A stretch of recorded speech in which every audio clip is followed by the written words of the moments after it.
Praise the lord. मसीह यीशु में अजीज़ों आप सबकी सलामती हो।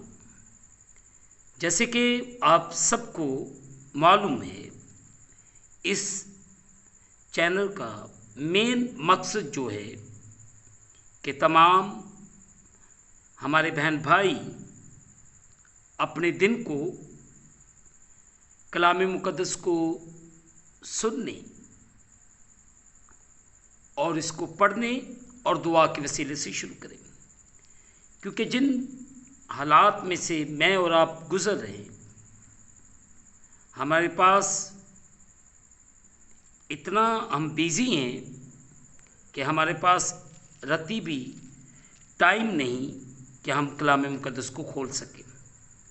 तो मेरी उन तमाम क्रिश्चियन शॉपकीपर से, बिजनेसमैन से और जितने अपने खेती बाड़ी में काम कर रहे हैं, जो माल मवेशी का काम करते हैं और जो मुख्तलिफ़ किस्म की जॉब्स करते हैं, जिनमें टीचर्स हैं, ऑफिस वर्कर हैं, मज़दूर हैं, उन तमाम क्रिश्चियन बहन भाइयों से मैं दरख्वास्त करता हूँ कि प्लीज़ 10 से 15 मिनट ज़रूर खुदा के लिए निकाला करें।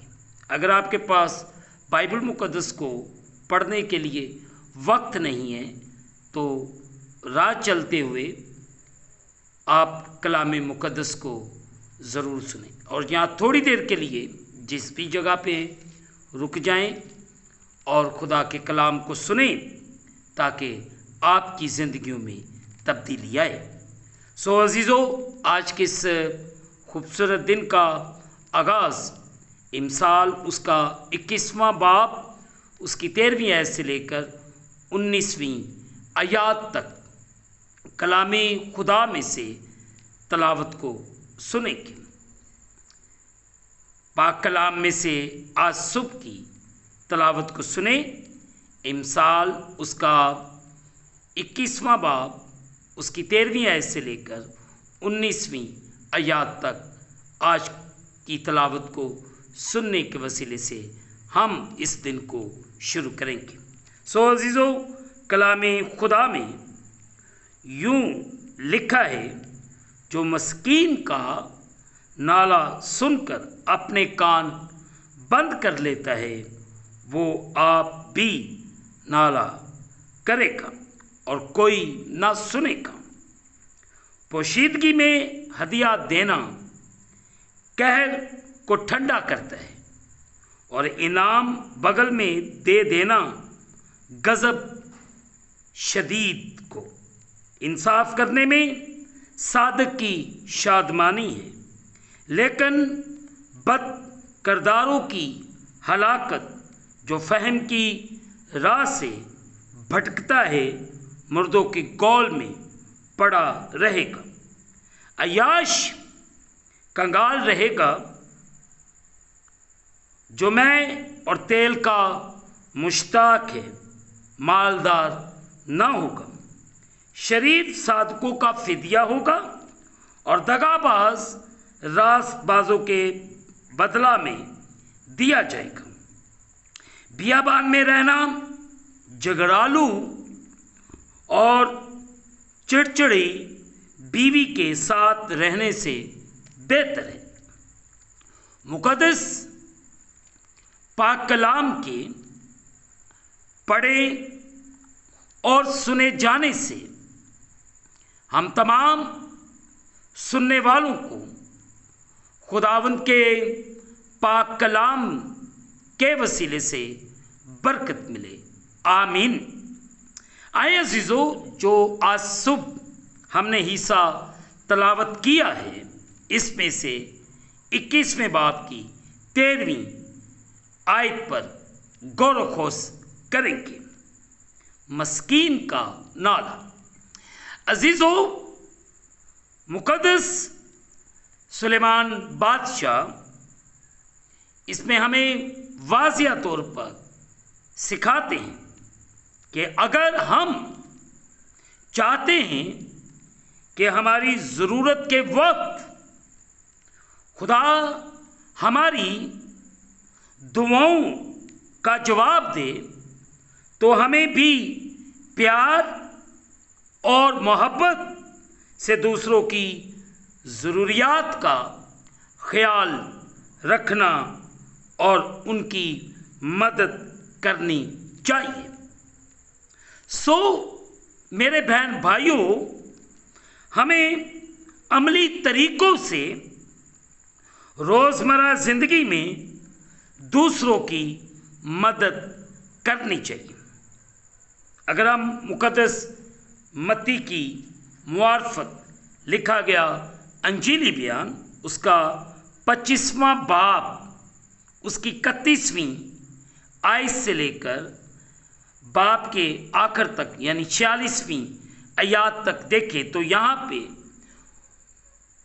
मुक़द्दस मत्ती बड़े वाज़िया तौर पर बयान करते हैं।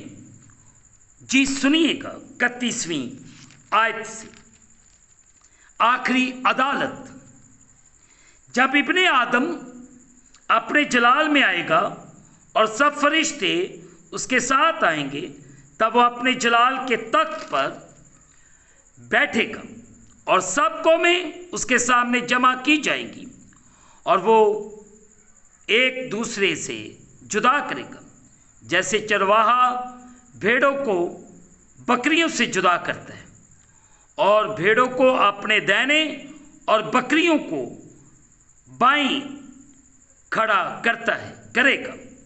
उस वक्त बादशाह अपने दाहिनी तरफ वालों से कहेगा, आओ मेरे बाप के मुबारक लोगों, जो बादशाही बनाए आलम से तुम्हारे लिए तैयार की गई है, उसे लो, उसे मिरास में लो, क्योंकि मैं भूखा था, तुमने मुझे खाना न खिलाया, मैं प्यासा था, तुमने मुझे पानी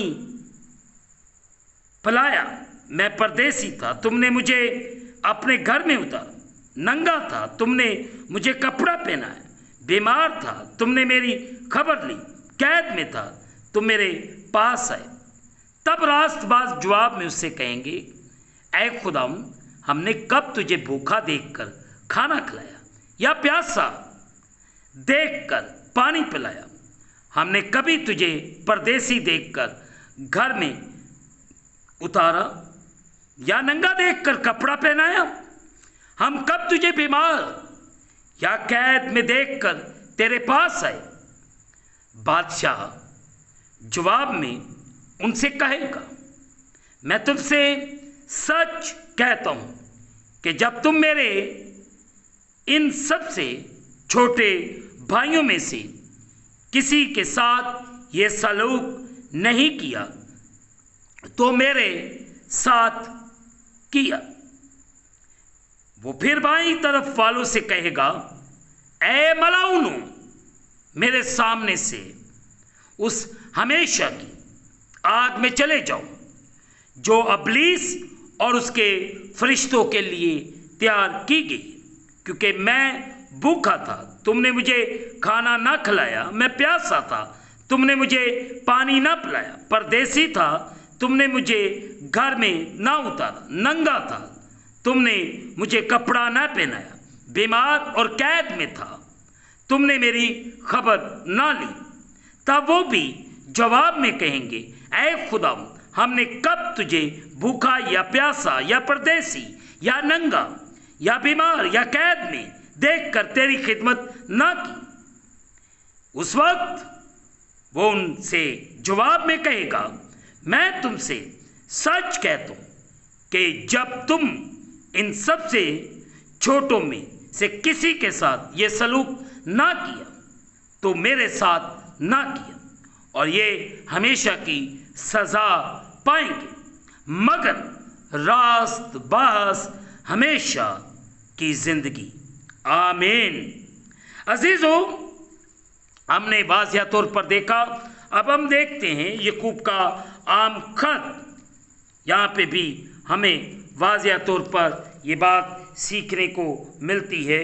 याकूब उसका दूसरा बाब उसकी 13वीं आयत। यहाँ पे अजीजो यूँ लिखा है, क्योंकि जिसने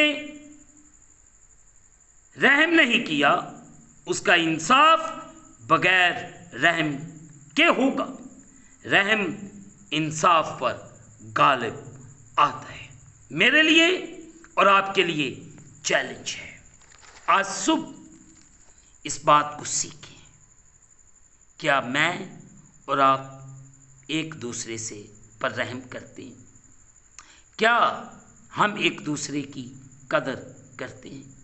अगर ऐसा नहीं कर रहे, चलें आज सुबह फैसला करें कि हम एक दूसरे से प्यार करेंगे, एक दूसरे को मुआफ़ करेंगे।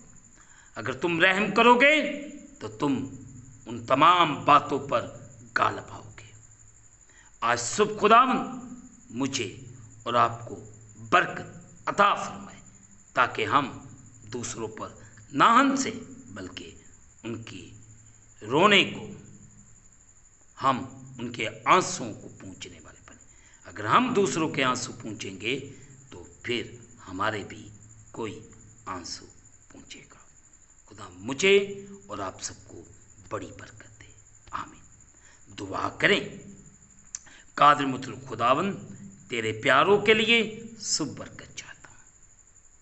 जितने कर्ज के नीचे, परेशानियों के नीचे, बीमारियों के नीचे दबे हुए, ऐ खुदा ताला एक एक पर रहम कर, फजल कर और अपने आसमान को खोल के अपनी बरकत को नाज़िल फरमा और बड़ी बरकत दे।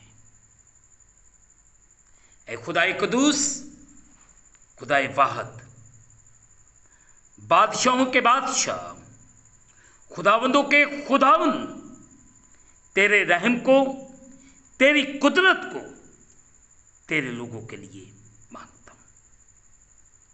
मैं तमाम क्रिश्चियन कम्युनिटी के नौजवान बेटों और बेटियों के लिए दुआ करता हूँ। इन्हें बहाल कर और अपने चरणों में झुकने की तौफीक ना। हर तरह की बुरी सोसाइटी से इन नौजवानों को बचा, बुरी महफिलों से बचा और इन पर रहम कर। इनके खानदानों को बहाल कर। आलमगीर कलीसिया की बहाली के लिए दुआ करते हैं।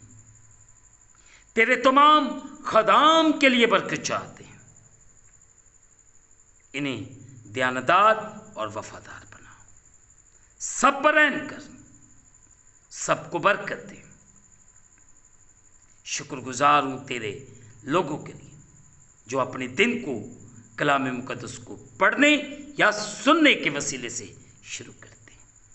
इन पर फजल कर और इसी तरह इन्हें तलावते कलाम को सुनने की तौफीक अनायत फरमा और बाइबल मुकद्दस की कुर्बत में रहने की तौफीक दे। सब पर रहम कर ताकि इनकी जिंदगियों के तमाम तर अंधेरे तेरे नाम से खत्म हो। आज वो तमाम बीमार, परेशान हाल लोग, हालात के सताए हुए लोग तेरे नाम से बहाल हो। सब पर रहम कर। हम इस दिन को खुदा बाप, बेटे और रूह कुद्दस के नाम से शुरू करते हैं, आमीन। ऐ हमारे बाप, तू जो आसमान पर है, तेरा नाम पाक माना जाए। तेरी बादशाही है, तेरी मर्जी जैसे आसमान पर पूरी होती है ज़मीन पर भी हो। हमारे रोज़ की रोटी आज हमें दे और जिस तरह हम अपने कर्जदार मुआफ़ करते, तू भी हमारे कर्ज हमें मुआफ़ फरमा। हमें आज़माइश में न ला बल्कि बुराई से बचा। बादशाही, कुदरत, जलाल हमेशा तक तेरे हैं, आमीन। अब हमारे खुदावंद यस्सु मसीह का फजल, पाक रुकी रफ़ाकत और शराकत हाज़रीन पर, आलमगीर कलीसिया पर, यरूशलेम पर, कौम बनी इसराइल पर, पाकिस्तान पर ये बरकत अब से लेकर अब तक होती रहे, आमीन। खुदावंद आप सबके साथ, आप सबकी हिफाजत करें। आखिर में यही कहूँगा कि आप इस चैनल को सब्सक्राइब करें, लाइक करें, शेयर करें और बेल आइकन को प्रेस करना ना भूलें। जैसे ही आप बेल आइकन को प्रेस करेंगे तो इस चैनल पर बनने वाली हर एक नई वीडियो की नोटिफिकेशन आपको बर वक्त मिलेगी, आमीन। खुदावंद आप सबके साथ हो। आमीन।